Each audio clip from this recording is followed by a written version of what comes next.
जी hello दोस्तों, मैं हूं कमर चीमा। उम्मीद है आप लोग ठीक होंगे। दोस्तों, भारत ने अपनी ग्लोबल आउटरीच स्टार्ट कर दी है।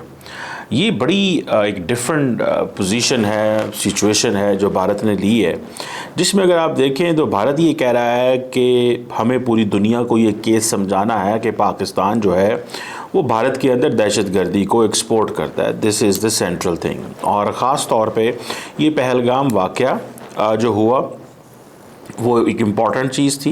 भारत कहता है हमारी सारी की सारी नेशनल सिक्योरिटी जो है वो कॉम्प्रोमाइज़ हुई है, पहली बात। दूसरी बात ये है कि जो भारत डिप्लोमेटिक सपोर्ट चाहता था इनिशियली, जो ब्लैंक चेक चाहता था, वो इंडिया समझता है हमें दुनिया ने फ़ोन किए, हमारे साथ सिंपथाइज़ किया, हमें दुनिया ने बड़ी तादाद में जो ग्लोबल लीडर्स थे उन्होंने भी फ़ोन किए, वेस्टर्न लीडर्स ने फ़ोन किए, सब ने फ़ोन किए, लेकिन हमें वो डिप्लोमेटिक सपोर्ट चाहिए जिस सपोर्ट के साथ आप पाकिस्तान को आइसोलेट करें and you call out, you name and Shem Pakistan. This is what the central theme जो है वो ये है। अब सुनने में आया कि जैसे शशि थरूर हैं, असदुद्दीन अवैसी हैं, ये सारे इंडिया की नैरेटिव वॉर को आगे लेके चलना चाहते हैं, and that narrative war comes on Pakistan. ठीक है, so there is a one point agenda. ठीक है, इसमें वो सीधी सी बात है, वो कह रहे हैं कि जी हम 8 ग्रुप बनाने लगे। There will be 8 groups, they will be travelling, each group will consist of 5 to 6 members of the parliament. They will be assisted by the diplomats. The diplomats जो हैं वो उसमें मैं पढ़ रहा था कि डिफरेंट किस्म के कैटेगरी है डिप्लोमेट्स की। फॉर एग्ज़ाम्पल एक वो श्रृंगला साहब रहे हैं, और संजय झा हैं, ये तो खैर मेंबर पार्लियामेंट हैं, और इसके अलावा बहुत सारी और पार्टियों के जो लोग हैं, ये मुख्तलिफ, जैसे सलमान खुर्शीद साहब हैं, ये कांग्रेस के एमपी रहे हैं, ये बहुत सारी जगहों पे जाएंगे। एच.वी. श्रृंगला जो हैं फॉरेन सेक्रेटरी रहे हैं, ये जाएंगे। फ्रांस में जावेद अशरफ साहब रहे हैं, मोहन कुमार साहब रहे हैं। ये बहुत सारे ऐसे लोग हैं जो जाएंगे, पार्लियामेंटेरियंस को सपोर्ट करेंगे और जाके भारत का जो केस है दुनिया के सामने पेश करेंगे। अब इंडिया को ग्लोबल आउटरीच की क्या कमी है? अगर एक मानों में देखा जाए, India is the darling of the west. मैं तो सीधी बात कहूँगा, पाकिस्तान का प्रॉब्लम रहा है हमेशा। हमारी बात को कभी कुछ सुनते ही नहीं है। ये इंडिया का प्रॉब्लम नहीं है, लेकिन इंडिया इससे आगे जाना चाहता है। अब देखें, इंडिया की सारी जो पॉलिसी थी ना, that was based on D-hyphenation. ठीक है जी, हमें डी-हाइफनेट करना है। अच्छा, जो डी-हाइफनेशन की जो पॉलिसी थी, अगर आप उसको देखें तो वो क्या पॉलिसी है, उसमें वो सीधा सीधा एक ही बात करते हैं कि जी हमें पाकिस्तान के साथ लिंक मत करें, हमारा पाकिस्तान से कोई ताल्लुक़ नहीं है। लेकिन जो अमेरिकन्स ने रिसेंटली, जो ख़ास तौर पे अमेरिकी स्टेट डिपार्टमेंट ने किया, जो मार्को रूबियो ने किया, उन्होंने री-हाइफनेट किया। री-हाइफनेशन से मुराद ये है कि अगेन पाकिस्तान और भारत को जोड़ा। अगर आपने डॉक्टर जयशंकर की स्टेटमेंट थोड़े दिन पहले सुनी हो, वो बड़ी इंटरेस्टिंग स्टेटमेंट थी, and that was like and Pakistani बड़े उस पर वो महसूस कर रहे थे कि ये हमें क्या कह रहे हैं। मिसाल के तौर पे डॉक्टर जयशंकर ने कहा कि हम तो दहशतगर्दों को वहाँ मारते हैं, हम पाकिस्तान की फ़ौज को नहीं कुछ कह रहे। वो तो बीच में एवं ही आ गई। और फिर नरेंद्र मोदी साहब ने ख़िताब में ये कहा कि पाकिस्तान की फ़ौज ने ही हम पे हमला कर दिया। भाई come on, you are targeting Pakistani state, Pakistani people. अब वो पाकिस्तान कह रहा है जी कि इसमें कितने 18 के करीब या 20 के करीब बच्चे और ख़वातीन हैं।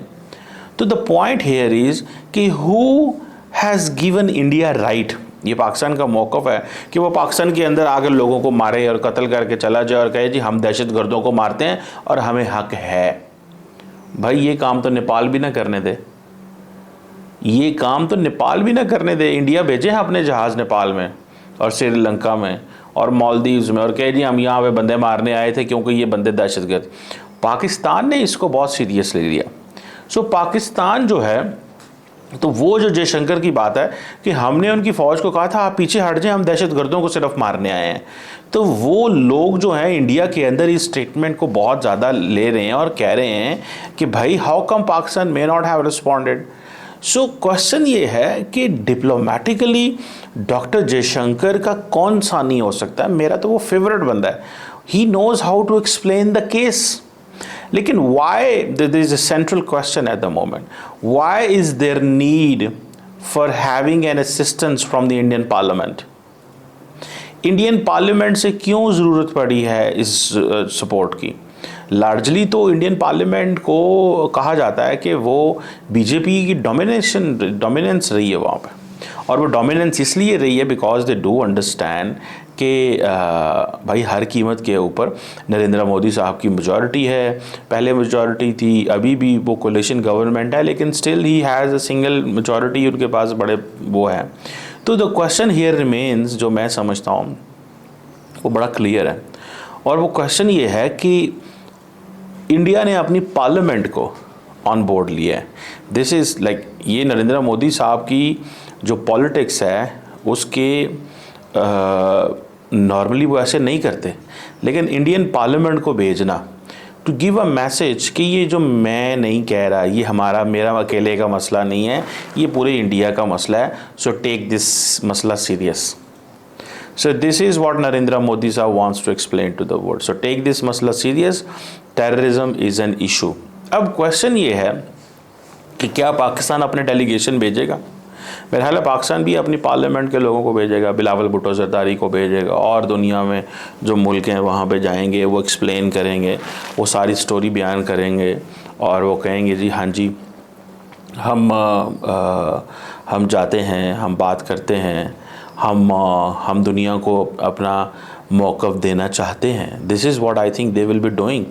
वो इस चीज़ को बिल्कुल कर रहे होंगे, मैं तो इस चीज़ को अंडरस्टैंड करता हूँ, रियलाइज़ करता हूँ कि ये चीज़ जो है वो होनी चाहिए। बहरहाल the most important thing and the most important point here is कि पाकिस्तान के पास अब कोई चॉइस नहीं रही, but Pakistan will also send the delegations abroad. अब होगा क्या कि ये जब मुसलमान दुनिया में जाएंगे, सबसे पहले तो कतर में जाएंगे, सऊदी अरेबिया में जाएंगे, और डिफरेंट जगहों पे जाएंगे, और जाके वो इंडिया का मौक़िफ़ रखेंगे कि इंडिया पाकिस्तान से तंग है, पाकिस्तान इंडिया के अंदर दहशतगर्दी करवाता है, हमारी इससे प्रोग्रेस रुकती है, हम जितना ग्रो करना चाहते थे वो ग्रो नहीं कर सकते, तो हमें इसमें थोड़ी सी हमारे साथ खड़े हों। ठीक है, इंडिया जापान भी जाएगा, साउथ, वहाँ से स्टेटमेंट्स लेगा। ठीक है, सो द क्वेश्चन रिमेन्स, एक अब कई लोगों का ये सवाल होगा कि क्या इंडिया की जो डिप्लोमेटिक आउटरीच, क्या इंडिया को वो डिप्लोमेटिक सपोर्ट नहीं मिली जो इंडिया को डेलीगेशंस भेजने पड़ रहे हैं? That's question number 1। Question number 2, India military action करने के बाद डेलीगेट्स भेज रहे हैं। Shouldn't India have sent the delegates before the military option? आपने मिलिट्री ऑप्शन एक्सरसाइज कर लिया, जब आपने मिलिट्री ऑप्शन एक्सरसाइज कर लिया तो फिर, और आपने लड़ाई लड़ ली, आपने पाकिस्तान पे हमला किया, पहली दफ़ा पाकिस्तान की एयर बेसिस पे हमले किए, इंडिया पाकिस्तान के वज़ीर आज़म वो जो है वो बात कर रहे थे, ठीक है ना जी। सो आपने सब कुछ किया, समझ आ रही बात को आपको? लेकिन the question remains, the fundamental question remains, सिर्फ एक बात जो मैं समझना चाहता हूँ, अब डेलीगेट्स भेजने का क्या फ़ायदा होगा? अब डेलीगेट्स का मतलब है, इसे कहते हैं कि आप have you heard about this force multiplier? So doctor Jaishankar wants to give a message कि भाई ये इंडिया, ये बीजेपी का प्रॉब्लम नहीं है, बिकॉज ये एक इम्प्रेशन पाकिस्तान ने चलाया। अब पाकिस्तान ने क्या इम्प्रेशन चलाया? पाकिस्तान ने इम्प्रेशन चलाया, जनाब ये नरेंद्र मोदी साहब के दौर में ये सारा कुछ क्यों होता है? गो के मुंबई के जो हमले हैं वो मोदी साहब के दौर में नहीं हुए थे, लेकिन इवन देन वो कहते हैं जी पाकिस्तान के मोदी साहब के दौर में ये क्यों होता है?